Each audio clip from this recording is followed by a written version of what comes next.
pwede ka nang patayin. Nangyayari yan sa mga ISIS na nalaman natin na once doon ka na, sabi nila with nag-sign yung Saudi at saka yung yung Israel, nagkaroon sila ng agreement. So ngayon pwede na patayin yung mga Saudi. May mga ganun na opinion extremism.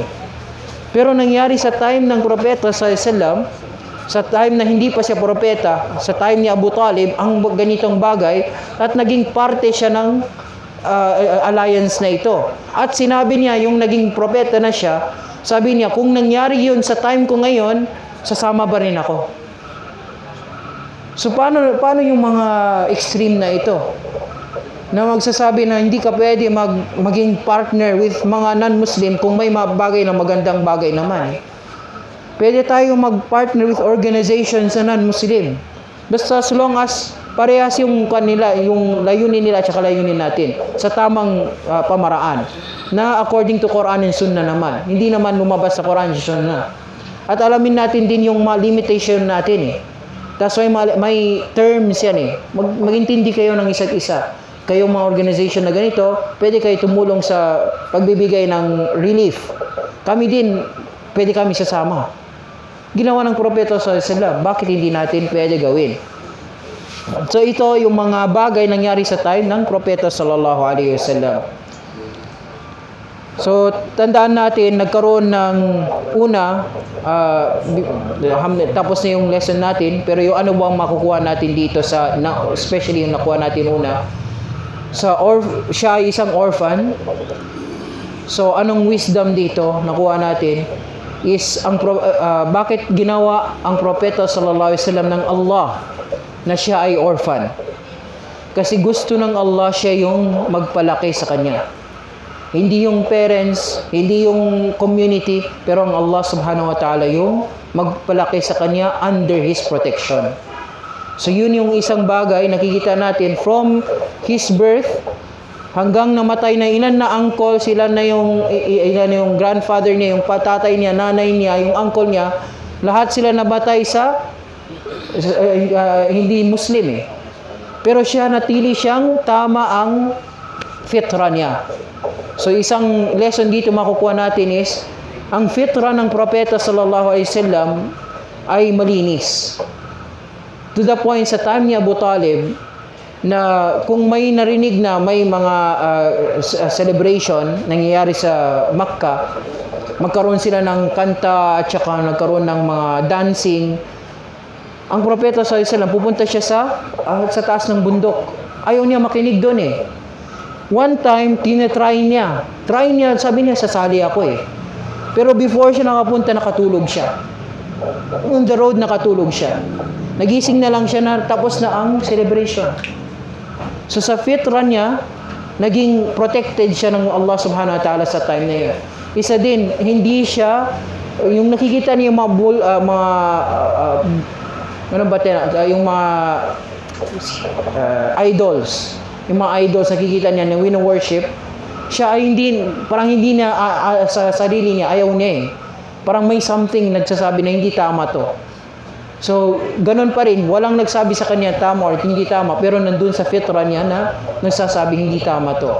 May, parang hindi siya logical So, may ganun na nangyayari sa kanya at hindi siya nang umiinom sa time pa na hindi siya propeta. Hindi din siya kumain ng haram. Hindi din siya kumain ng mga kinatay sa hindi pangalan ng Allah. So, lahat yun, naging pure siya hanggang naging propeta na ang propeta Muhammad sallallahu alaihi wasallam. So, dito nakita natin din na paano siya naging trustworthy. Tinawag na yung Sadiq al-Amin. Sa time ni Abu Talib din yun. Na tinawag siya Sadiq al-Amin to the point na lahat ng mga tao, before siya naging propeta, siya yung pinupuntahan at iniiwan yung mga bagay nila kay propeta Muhammad sallallahu alaihi wasallam. Parang safe keep bago sila mag-travel.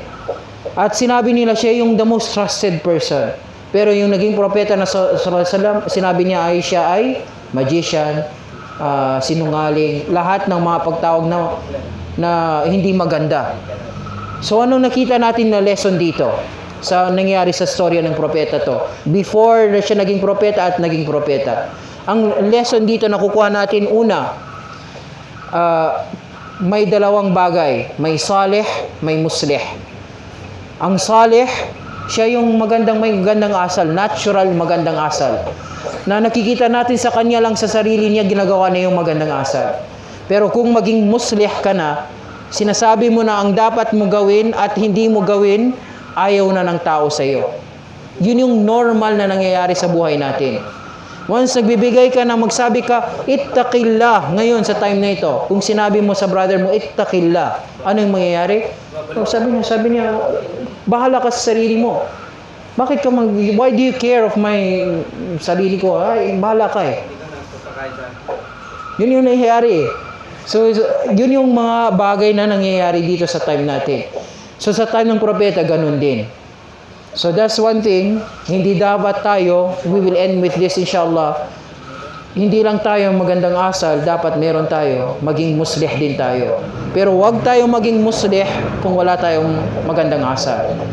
Marami kasi ngayon, sa time ng, especially sa community ng Balik Islam, naging muslih sila dahil daw sa kaalaman nakuha nila, pero wala silang magandang asal. So hindi nila alam paano i-deliver ang message. Sinasabi nila ng haram, haram, haram, haram, lahat na haram, to the point na sinabi nila extremist ka na. Kasi bakit? Wala silang maganda asal. Hindi nila alam na iba't iba ang tao. Iba't iba ang pagbahagi ng kaalaman. Okay? So ito yung i-end natin inshallah yung topic natin sa araw na ito, at bukas magsimula tayo sa next mga chapters inshallah. Okay? Okay, inshallah. Wait lang, tingnan ko lang kung may naiwan pa.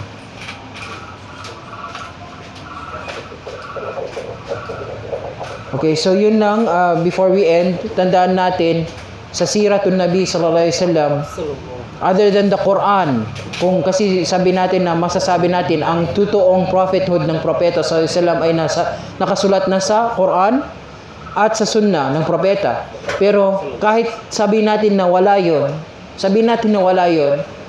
at least makasaksi sa atin na yung story o history ng propeta sallallahu alaihi wasallam bago pa siya maging Muslim, bakit siya ang dapat na pinili as propeta at dapat natin i-follow hanggang ngayon.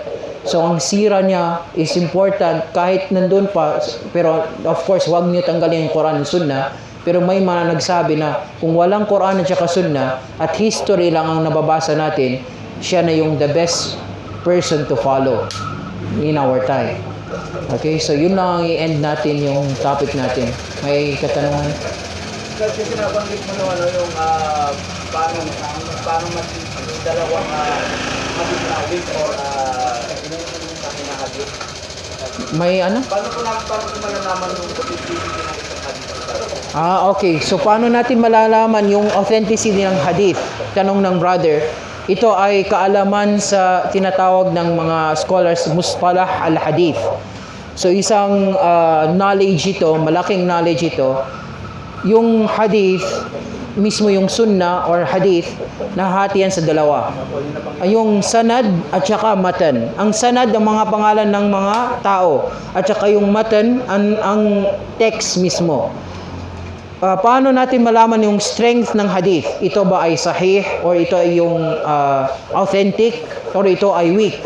Tinitignan ng mga scholars of hadith yung mga katauhan sa sanad. Alam ng mga people of hadith yung storya ng each tao na kasi nakasulat na yon. Yung storya nila na kung sinungaling ba sila o hindi sinungaling, gumagawa ba sila ng haram, gumagawa ba sila ng mga kahit kasalanan Magawa ka lang ng kasalanan sa isang araw, dalawang araw, na alam nila yan lahat.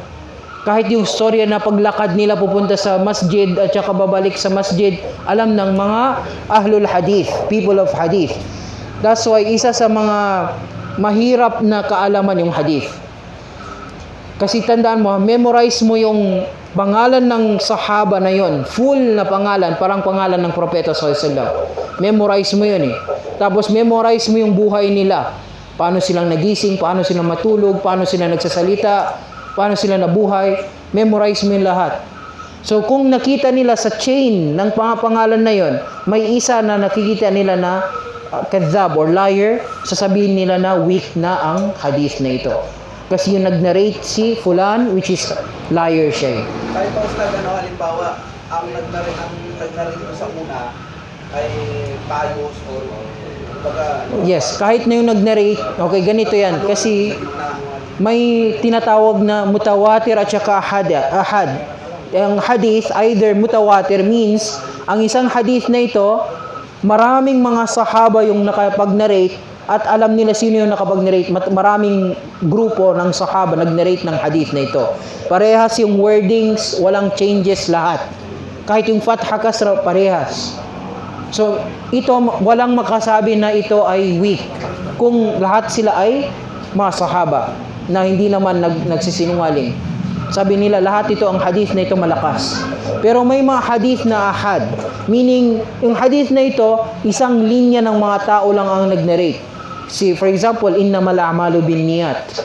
Isang hadith na ito, ang ahad ito. Si Umar ibn al-Khattab ang nag-narrate na ito. Maraming sa taas niya, nag-narrate, yung sa baba niya na nag-narrate, may mga ibang pamaraan, nag-narrate sa kanya yung sinungaling. So sasabihin ng mga scholars, ang linya na narrate na ito ni fulan hanggang kay fulan, ito ay hindi tama, hindi siya mahina. Pero sa narration ni fulan hanggang kay fulan, ito yung tama, authentic. Sasabihin nila pa yung word na dapat i-change, sino yung mga tao na yun. Ganun yung knowledge ng yung sanad. Sa matin naman, yung tinawag na text, tinitignan nila din kung according to history tama, kung kung may mga bagay na hindi ma-accept ng mind or wala sa Quran. So tinitignan nila din yung matin or yung text. So yun, kung masasabi na strength, kung dalawa ito strength, so that means ito yung authentic na hadith. Pwede din maging daif na hadith. So ang lahat ng ginawa ni Bukhari at saka Muslim, kinolek nila lahat yung hadith na sahih. That's why ang mas mainam pag-aralan yung Sahih al-Bukhari una, tapos Sahih Muslim later on. Kasi Sahih Muslim, mahaba yung mga hadith eh. Sahih Bukhari, kinukuha niya, kinakat niya lang. Sabi niya, importante ito yung matao to. At saka yung hadith, ito lang ang gusto ko. Kay Muslim, lahat ng hadith.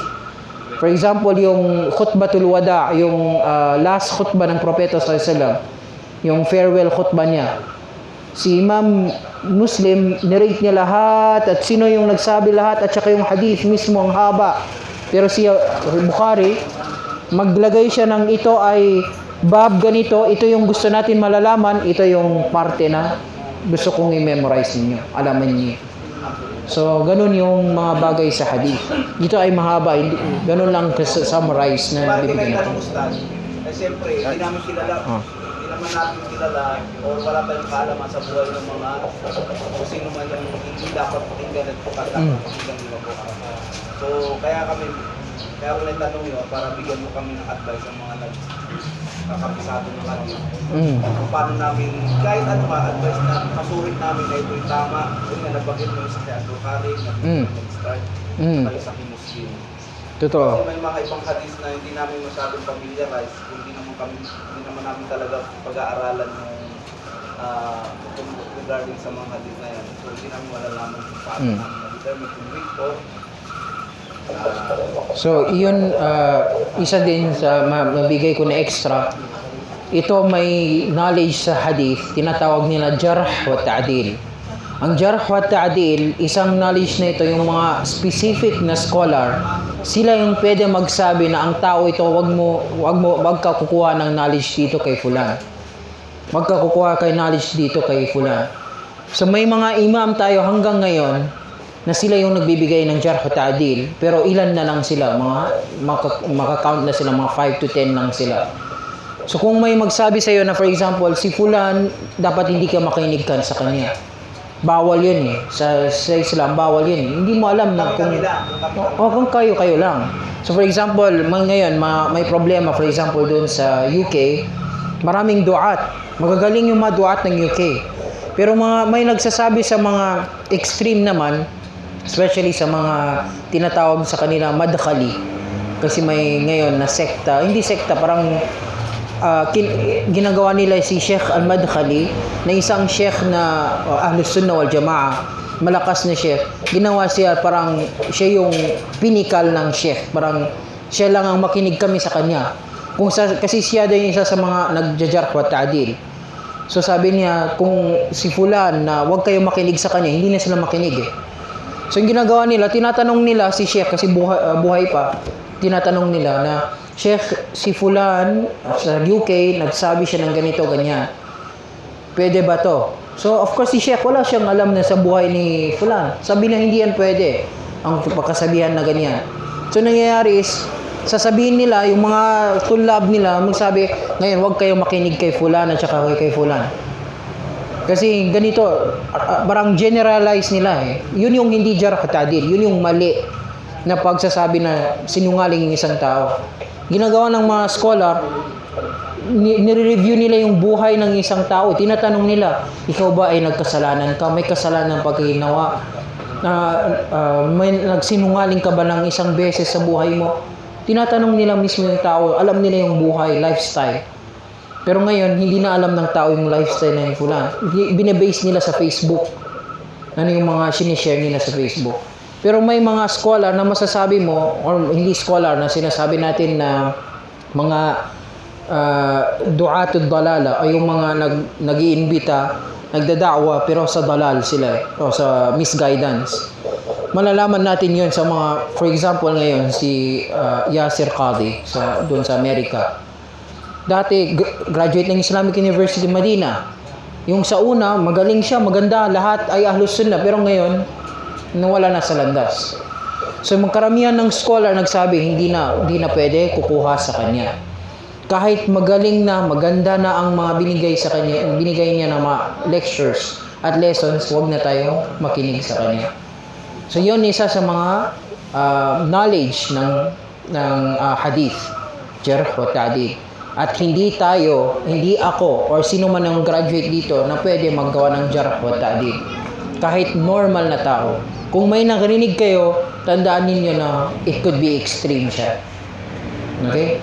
So, isa yan sa mga bagay na intindihan natin. At hindi lahat ng scholars, sinabi ko, mag-count lang sila. Nandun sila sa Saudi Arabia, pwede silang tanungin natin. Especially si Saleh Al-Fawzan. Isa yan sa mga nagbibigay na siya ay huwag kayo makinig sa kanya. So, mangyayari, tanungin natin si Sheikh. Si Fulan bin Fulan, ganito yung buhay niya, ganito yung sinabi niya, pwede ba tayong kukuha ng kaalaman sa kanya? So, kung sabi niya yes, halos, pwede na. Okay, so yun yung isa. Related din sa tanong ni Isa. Pwede bang kung gawin lang natin, magre-rely tayo doon sa mga grading ng mga muhadith? Yes. Halimbawa, sinabi ni Sheikh Al-Albani na ito. Pwede bang gano'n? Yes. So, ngayon kasi wala na. Tapos na yung, actually yung knowledge na ito, nakasulat na lahat. Wala nang problema dito, alhamdulillah, sa mga hadith ng Propeta sallallahu alaihi wasallam. Except may dumating maggawa ng hadith sa sarili niya, which is alam natin na, liar na to eh. Pero yung mga hadith na ngayon, may si Sahih Bukhari, Muslim, yung 6 books, si Imam Dawud, Sunanin, Nisa'i, lahat yan, pwede natin kunin. At sa time natin, sa bagong generation, si Albani, Sheikh Al-Albani. Yung sinasabi niya na ito ay grade na malakas na grade, ito ay weak na grade kay Sheikh Al-Albani. Makukuha natin. Sa time natin na yun. Okay. So, any question? Bonus question Ustad, last. Oh, sige. Meron ba mga propeta, bonus lang naman to, hindi naman, kailangan pa meron ba mga propeta na naging orphan na? Naging? Orphans ba? Orphans. Bali ba kayo nasa propeta Muhammad sallallahu alaihi wasallam? Based on your knowledge, Ustad, meron ba? Si Isa, wala kagad tatay. Oh, si Isa alayhi salam, totoo. Walang Sa tatay, tatay. di ba? Wala siyang tatay eh. So, orphan din siya. Kasi yung sinabi natin ano yung orphan, totoong orphan. Siya yung hindi na umabot ng age ng bulo or ano bang tawag? Maturity. Na bago siya naging maturity, na kung namatay yung tatay niya or nanay niya after maturity, hindi na siya yung totoong orphan na sinasabi natin. Dapat before maturity, usually mga 12 to 11 sa baba, hindi pa binata, we can say na siya yung true na orphan. Si Musa alayhis salam. Pero si Isa alayhis salam ba may totoo rin na orphan? Miracle birth, no? Tatay niya, kananay niya. Pero Hindi siya may tuturing ng orphan kasi pag yung orphan, namatay yung magulang niya mismo.